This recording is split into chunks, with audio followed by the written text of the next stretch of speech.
Jingle, jingle, jing, jing. Welcome to Sweet Pea Tales with Radhika. And yes, we are meeting our dear little friend Noddy again. Remember, he's taking Santa Claus, that is Father Christmas, in his lovely, lovely car. And he's already visited the Bouncing Ball Village, the Teddy Town, and they were on the outskirts of the Rocking Horse Town when all of a sudden a rocking horse comes in front of their car. Come, let's find out together what happens after that. The rocking horse rocked by at top speed, amazed to see Father Christmas in the little car. It soon spread the news, and a great many rocking horses, big and small, came rocking up. "Rumph!" said a great big one, spotted all over with a very fine swishy tail. "Father Christmas, I am honored to see you. I hope that you are wanting as many of us as ever." "Oh dear me, yes," said Father Christmas. "The children are just as fond of rocking horses as ever they were. But I want smaller ones than I used to have, please. People haven't got room for the enormous ones now." "Very well, sir," said the big rocking horse. It was a very exciting day. Noddy felt so proud to be driving Father Christmas. He felt prouder still to sit at a table and have tea with him. And he was very pleased to find that Father Christmas liked ice creams as much as he did. They slept in Humming Top Village that night, and all night long there was the humming of excited tops who couldn't go to sleep because Father Christmas had come to visit them. "It's quite a nice sound, Father Christmas," said Noddy sleepily, "like a lot of bees humming in the flowers. Oh dear me, I'm so sleepy." Next day off they went again. They went to Wooden Engine Village, and Noddy had time to leave his car and go and drive one. He had always wanted to do that.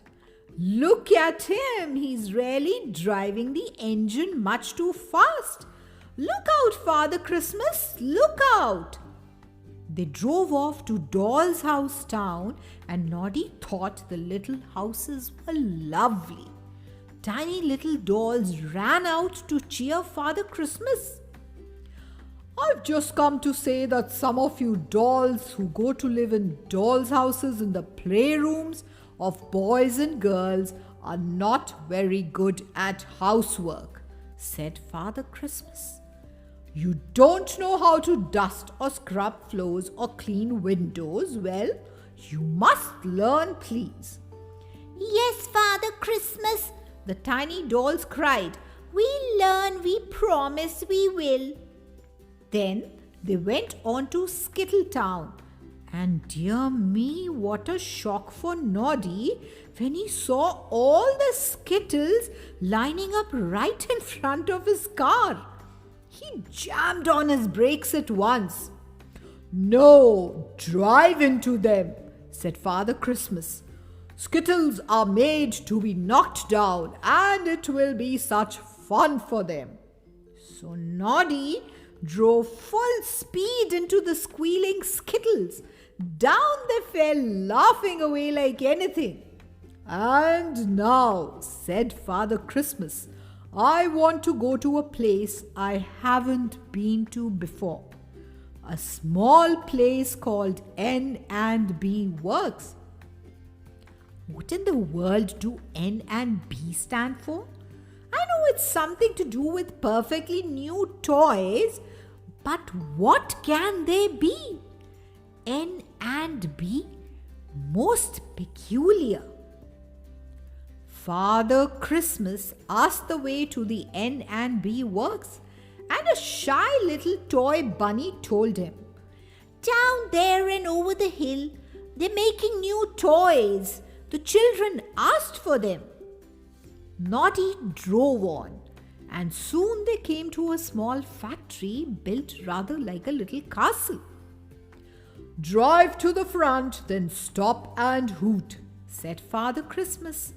"The new toys will come running out and I'll have a look at them. If I don't like them, I won't take them to the children for Christmas."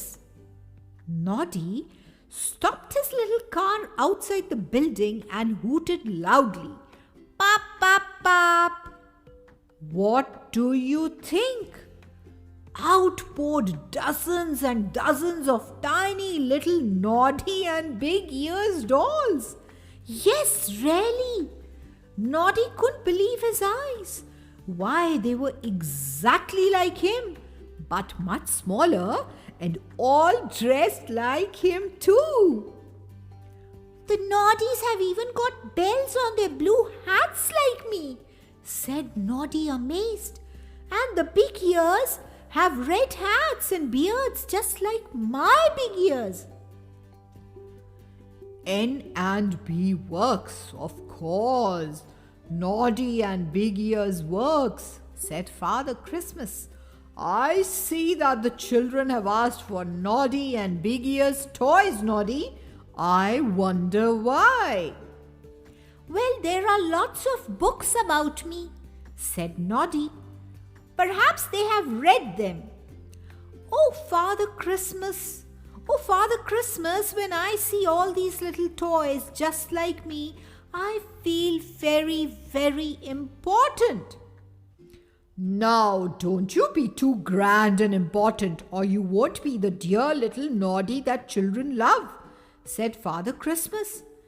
He looked closely at the tiny figures running excitedly round the car. "Oh, yes, I like them. Pity the Noddies haven't little cars like yours, Noddy.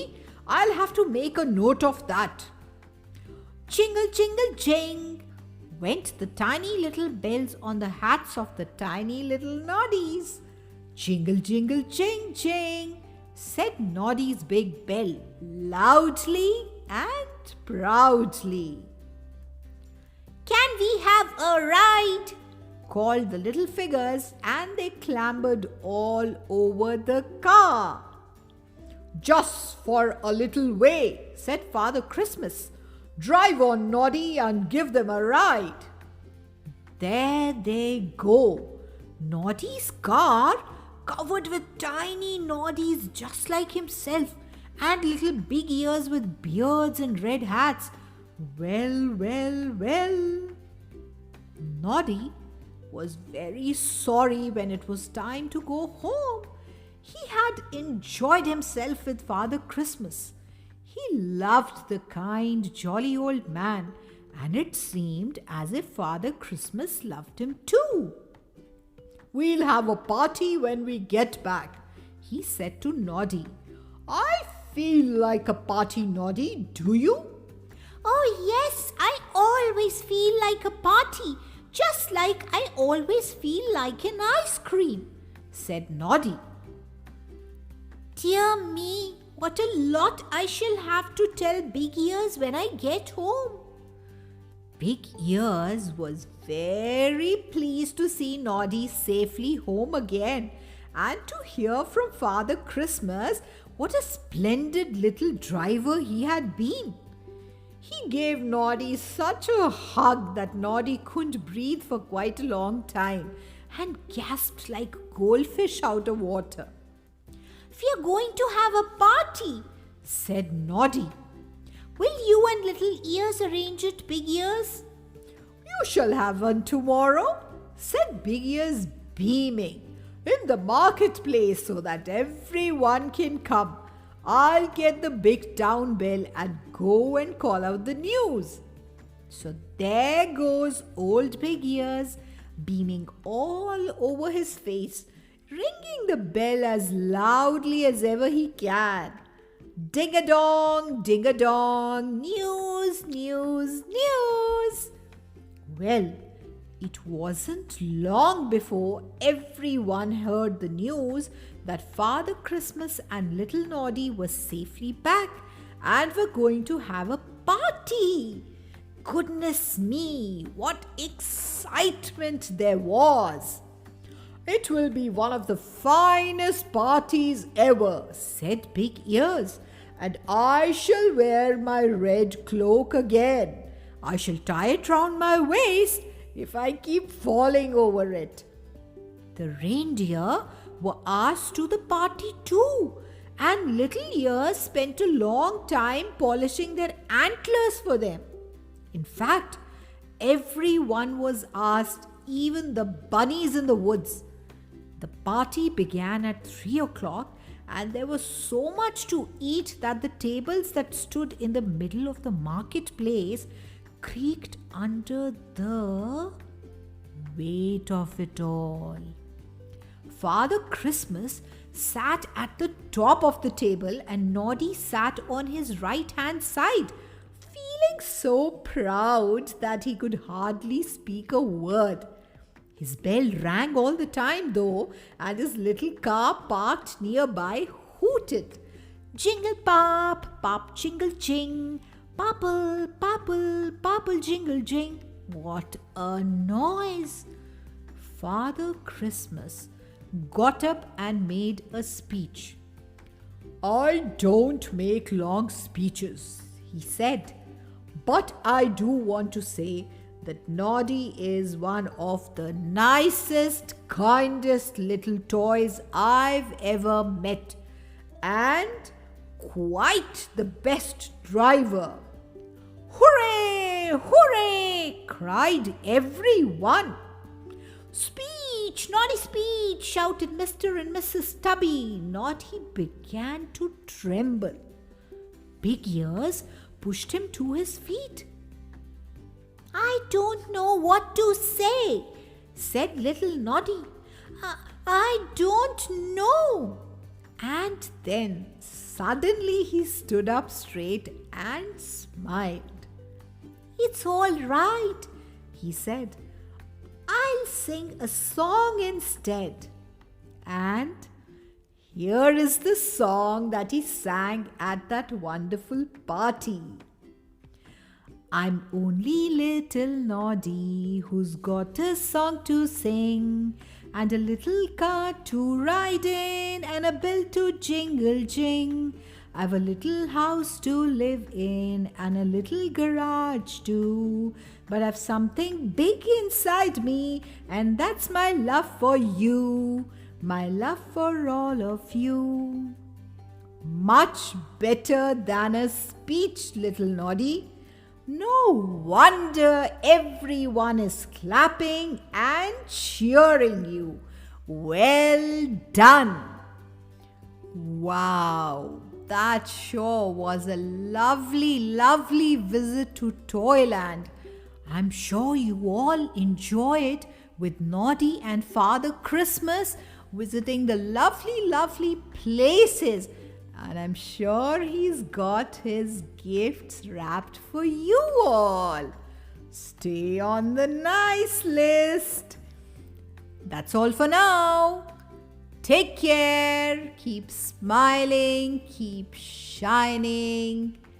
Keep picking lovely gifts for your loved ones. Be kind and be helpful this Christmas season. Bye-bye.